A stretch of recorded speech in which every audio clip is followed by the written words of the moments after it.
I want to add that we, as it relates to other entities outside government, we agonized on the role of principal officers and information officers.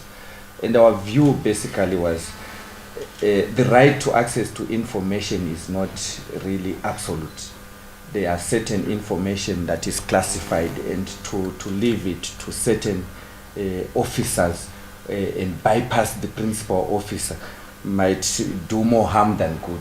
And we believe that if you want information from government, the mouthpiece is the Ministry of Information. They know the correct information that is required by law to be given.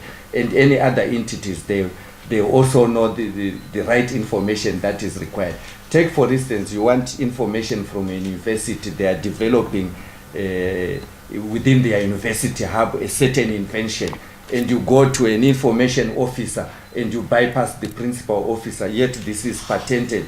You end up with a lot of our scientific inventions being made public prematurely. So I think in that regard she has answered, and I have expounded on it. And the other question was whether these are principles or the bill. She presented the bill already. Sorry.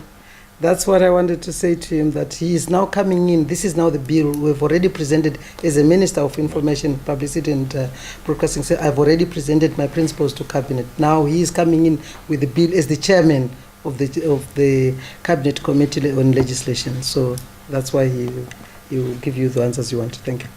Thank you very much, Chair. So this is the bill that has been approved by Cabinet, and we just left to do a little bit of legal scrubbing, and we hope by Friday it will be gazetted, I think.